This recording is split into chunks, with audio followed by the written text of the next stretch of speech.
ఆటల వల్ల ఒత్తిడి దూరం అవుతుందని ఎమ్మెల్యే విజయ్ చంద్ర అన్నారు.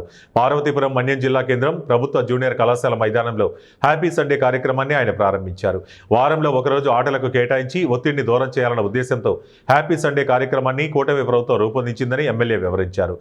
ఉద్యోగాలు, వ్యాపారాలు, వివిధ రకాల పనులతో బిజీగా ఉండే వారంతా ఆదివారం ఓ చోట కలిసి ఆటలు ఆడటం వల్ల ఒత్తిడి నుంచి దూరమయ్యేందుకు అవకాశం ఉందన్నారు. ఆరోగ్యానికి మించిన భాగ్యం లేదని, పనుల ఒత్తిడి వల్ల వివిధ రకాల అనారోగ్య సమస్యలు ఎదురయ్యే అవకాశం ఉందని, వాటిని సమర్థంగా ఎదుర్కొనేందుకు ఆటలు, వ్యాయామం దోహదపడతాయన్నారు. ప్రతి నెలలో 2, 4 ఆదివారాల్లో నిర్వహించి ఈ కార్యక్రమం భవిష్యత్తులో మరింత సందడిగా కొన్ని కొత్త అంశాలతో నిర్వహించుకుందామని సూచించారు. ఈ కార్యక్రమానికి హాజరైన ప్రతి ఒక్కరికి ధన్యవాదాలు తెలిపారు. ఈ కార్యక్రమంలో మున్సిపల్ కమిషనర్ పావడి, సిబ్బంది, టీడీపీ నాయకులు, కౌన్సిలర్లు పాల్గొన్నారు. ప్రోగ్రాం తీసుకోవడం జరిగింది.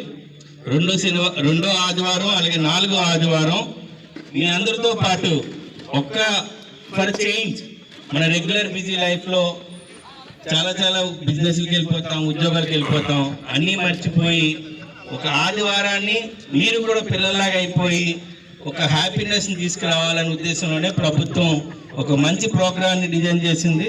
ఈరోజు పార్వతీపురంలో గవర్నమెంట్ జూనియర్ కాలేజ్లో ఈరోజు చాలామంది ప్రముఖులు అలాగే మహిళలు ప్రతి ఒక్కరు కూడా పార్టిసిపేట్ చేయడం ఒక ఆనందాన్ని ఇచ్చింది.